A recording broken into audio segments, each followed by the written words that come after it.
ভারত বাংলাদেশের সম্পর্কে নয়া মোড়। হাই কমিশনার সহ ভারতে উপস্থিত বাংলাদেশের রাষ্ট্রদূতদের দেশে ফিরে আসার নির্দেশ দিল মোহাম্মদ ইউনূসের নেতৃত্বাধীন অন্তর্বর্তী সরকার। বাংলাদেশকে নিয়ে ভারতের স্বেচ্ছাচারিতার দিন শেষ। এটা ডক্টর মোহাম্মদ ইউনূসের গর্জে ওঠা নতুন বাংলাদেশ। বাংলাদেশকে আন্তর্জাতিকভাবে বদনাম করছে ভারত। গণ অভ্যুত্থানের মাধ্যমে ছাত্র জনতা ভারতের পছন্দের সরকারকে উৎখাত করে। ভারতের এটি মোটেও পছন্দ হয়নি। তাই এবার বাংলাদেশকে আন্তর্জাতিক মহলে বদনাম করতে লেলিয়ে দিয়েছে তাদের মলম বিক্রি করা তারছেড়া সাংবাদিকদের। এ পর্যন্ত ঠিক ছিল, কিন্তু এখন দেখা যাচ্ছে ভারতের উচ্চ পর্যায়ের নেতারাও বাংলাদেশকে নিয়ে আন্তর্জাতিক মহলে মিথ্যাচার করছে। নরেন্দ্র মোদী নিজেও যোগ দিয়েছে ভারতীয় মলম বিক্রেতা সাংবাদিকদের সাথে। জো বাইডেনের কাছে বাংলাদেশের হিন্দুদের উপর অত্যাচার হওয়া নিয়ে নালিশ করতেও দেখা গিয়েছে। নতুন বাংলাদেশ ভারতের এসব স্বেচ্ছাচারিতা দেখে কি চুপ থাকবে? এবার এমন সিদ্ধান্ত নিল বাংলাদেশ, যা দেখে হতভম্ব হয়ে গিয়েছে পশ্চিমবাংলার মিডিয়া। বাংলাদেশের রাষ্ট্রদূতদের ভারত থেকে চলে আসার নির্দেশ দিয়েছে বাংলাদেশ। এটা ভারতের সাথে সম্পর্ক ছিন্ন করে ফেলার ইঙ্গিত কিনা তা নিয়ে আলোচনা করছে ভারতীয় পশ্চিমবাংলার মিডিয়া। কেন বাংলাদেশের এই সিদ্ধান্তটি বদলে যাওয়া বাংলাদেশের পরিচয় বহন করে? বাংলাদেশ কি ভারতের সাথে সম্পর্ক ছিন্ন করতে যাচ্ছে? আপনার এই প্রশ্নগুলোর উত্তর জানাবো বিডিটিউবের আজকের এই ভিডিওতে। প্রথমেই দেখে নেওয়া যাক এ নিয়ে কি বলছে ভারতীয় পশ্চিমবাংলার মিডিয়া। ভারত বাংলাদেশের সম্পর্কে নয়া মোড়।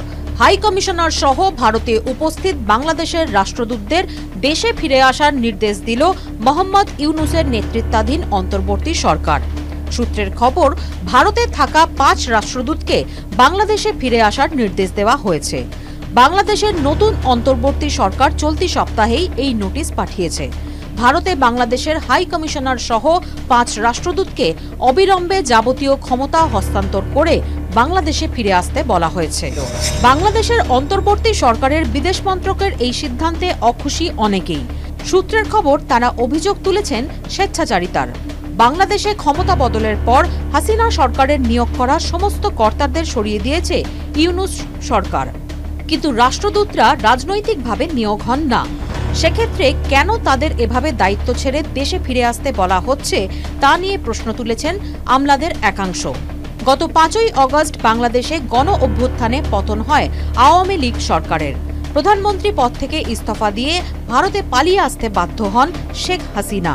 এরপরই বাংলাদেশে নতুন অন্তর্বর্তী সরকার গঠন হয় নোবেলজয়ী অর্থনীতিবিদ মোহাম্মদ ইউনূসের নেতৃত্বে। নতুন বাংলাদেশে সংখ্যালঘু হিন্দুদের উপরে হামলার ঘটনা নিয়ে উদ্বেগ প্রকাশ করেছেন খোদ প্রধানমন্ত্রী নরেন্দ্র মোদী। অন্যদিকে ইউনূস সরকারও ভারতের উপরে ক্রমাগত চাপ সৃষ্টি করছে হাসিনার প্রত্যাবর্তন নিয়ে। ছাত্র জনতার গণ অভ্যুত্থানের পর বাংলাদেশের সবকিছুতেই পরিবর্তনের হাওয়া লেগেছে। তবে চাটুকার সরকারের নিয়োগ করা চাটুকার রাষ্ট্রদূতরা এখনও বিদ্যমান, যারা বাংলাদেশের পক্ষে কাজ না করে ভারতীয় চাটুকারিতায় ব্যস্ত। এমন অবস্থায় নতুন সরকার মেরুদণ্ড সোজা করে থাকতে পারা কূটনীতিকদের রাষ্ট্রদূত হিসেবে নিয়োগ করার পরিকল্পনা করছে। ভারতের মলম বিক্রেতা গণমাধ্যম থেকে শুরু করে উচ্চ নেতৃত্বকে বাংলাদেশের অবস্থান মেরুদণ্ড সোজা করে তুলে ধরতে সক্ষম এমন কূটনৈতিকদেরকেই ভারতের রাষ্ট্রদূত হিসেবে নিয়োগ দেওয়া হবে। এতদিন লাগামহীনভাবে বাংলাদেশ বিরোধী প্রচারণা চালিয়ে যাওয়া ভারতের লাগাম টেনে ধরা হবে। সেই সাথে ডক্টর মোহাম্মদ ইউনূস সরকারের সতর্ক সংকেত, দরকার হলে ভারতের সাথে আমরা সম্পর্ক ছিন্ন করতেও পারি। ভারত যদি নতুন বাংলাদেশকে নিয়ে ষড়যন্ত্র আর মিথ্যাচার না প্রত্যাহার করে, তাহলে বাংলাদেশের নতুন সরকার যে কোনো বড় সিদ্ধান্ত নিতে পিছুপা হবে না। বাংলাদেশের অভ্যন্তরীণ রাজনীতিতে হস্তক্ষেপ করার দুঃসাহস দেখালে ভারতীয় রাষ্ট্রদূতকেও বাংলাদেশ থেকে বের করে দিতে হবে। আমরা বন্ধুত্ব চাই, তবে কেউ বড় ভাই হওয়ার চেষ্টা করলে ছাত্র জনতা তা মেনে নিবে না। আমাদের সাথে যদি আপনিও একমত হন, তাহলে কমেন্ট বক্সে ইয়েস লিখে জানিয়ে দিন আমাদের। সেই সাথে ভিডিও শেয়ার করে দেখার সুযোগ করে দিন আপনার বন্ধুদের। পরবর্তী ভিডিও দেখার আমন্ত্রণ জানিয়ে বিদায় নিচ্ছি আজ। আল্লাহ হাফেজ।